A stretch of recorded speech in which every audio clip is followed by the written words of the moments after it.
ಹೆಚ್ಚುತ್ತಿರುವ ಮಾದಕ ದ್ರವ್ಯ ಸೇವನೆಯ ಪಿಡುಗಿನ ವಿರುದ್ಧ ಮಂಜೇಶ್ವರದ ಪುಚ್ಚತಬೈಲ್ನಲ್ಲಿ ಮಾದಕ ದ್ರವ್ಯ ಸೇವನೆಯ ಕುರಿತು ಜಾಗೃತಿ ಮೂಡಿಸಲು ಹಮ್ಮಿಕೊಂಡಿದ್ದ ರ್ಯಾಲಿಯು ಪ್ರಮುಖ ಬೆಳವಣಿಗೆಯಾಗಿ ಬೆಳಚಿತು. ಈ ಕಾರ್ಯಕ್ರಮವು ಯುವ ಜನತೆಗೆ ಮಾದಕ ದ್ರವ್ಯಗಳ ಬಗ್ಗೆ ಎಚ್ಚರಿಕೆ ಮೂಡಿಸಲು ಮತ್ತು ಅವುಗಳಿಂದ ಉಂಟಾಗುವ ಹಾನಿಯನ್ನು ತಪ್ಪಿಸಲು ಪ್ರೇರಣಾದಾಯಕವಾಯಿತು. ಸಿಎಂ ನಗರದಿಂದ ಮಚ್ಚಂಪಾಡಿ ತನಕ ಡ್ರಗ್ಸ್ ವಿರೋಧಿ ರ್ಯಾಲಿ ಹಮ್ಮಿಕೊಳ್ಳಲಾಯಿತು. ಊರವರ ನೇತೃತ್ವದಲ್ಲಿ ನಡೆದ ರ್ಯಾಲಿಯಲ್ಲಿ ವಿವಿಧ ಸಂಘ ಸಂಸ್ಥೆಗಳು, ಸಾಮಾಜಿಕ ಕಾರ್ಯಕರ್ತರು ಸೇರಿದಂತೆ ನೂರಾರು ಮಂದಿ ಪಾಲ್ಗೊಂಡರು. ಮಾದಕ ದ್ರವ್ಯ ಸೇವನೆಯನ್ನು ಕಡಿಮೆ ಮಾಡುವುದು ಹಾಗೂ ಹೆಚ್ಚಿನ ಜನರಲ್ಲಿ ಜಾಗೃತಿ ಮೂಡಿಸುವ ಗುರಿಯೊಂದಿಗೆ ರ್ಯಾಲಿಯನ್ನು ಹಮ್ಮಿಕೊಳ್ಳಲಾಗಿತ್ತು. ಮಂಜೇಶ್ವರ ಜನಮೈತ್ರಿ ಬೀಟ್ ಅಧಿಕಾರಿ ಮಧು ಕರಕಡವತ್ ಉದ್ಘಾಟಿಸಿದರು.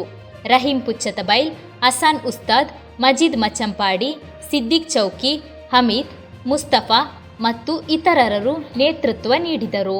റാലി സംഘടിപ്പിച്ചുകൊണ്ട് നമ്മുടെ നാട്ടിൽ ഈ പറയുന്ന ലഹരി പദാർത്ഥങ്ങൾ ആവശ്യമില്ല എന്നുള്ള മുദ്രാവാക്യം ഉയർത്തിക്കൊണ്ട് ഇങ്ങനെയുള്ള പരിപാടി സംഘടിപ്പിക്കുമ്പോൾ തീർച്ചയായും നിങ്ങളുടെ പോലീസ് കരുതിയത് ഒരു 10-15 കുട്ടികളെ ഉൾപ്പെടുത്തിക്കൊണ്ട് വെറുതെ ഒരു പ്രഹസനം എന്ന രീതിയിൽ ഒരു ലഹരിക്കെതിരെ ഒരു തീരുമാനമെടുക്കാമെന്നുള്ള ഒരു ക്ലബിന്റെ പ്രവർത്തനം എന്ന് മാത്രമായിരുന്നു ഞങ്ങൾ ഇതിനെ കണ്ടത്. പക്ഷേ ഇവിടെ നിന്ന് ഞങ്ങൾക്ക് മനസ്സിലാക്കാൻ സാധിച്ചത് ഒരു നാട് മുഴുവൻ എന്റെ നാട്ടില് ലഹരിയുടെ ആവശ്യമില്ല എന്ന് കണ്ടുകൊണ്ട് ഒരു നാട് മുഴുവൻ ഇതിനെതിരെ പ്രതികരിക്കാനും ആ പ്രതികരണം നാട്ടിൽ വിളംബരം ചെയ്യാനും എടുത്ത ഈ ഒരു എഫേർട്ട് എന്ന് പറയുന്നത് കേരള പോലീസ് ആ പോലീസിന്റെ സൈറ്റിൽ കൂടി ഇന്ന് തന്നെ ഞങ്ങളുടെ ഈ പറയുന്ന കേരളത്തിൽ ഒട്ടുമിക്ക സോഷ്യൽ മീഡിയകളിലും നമ്മൾ പരത്തുമെന്നുള്ളതിൽ യാതൊരു സംശയവും വേണ്ട.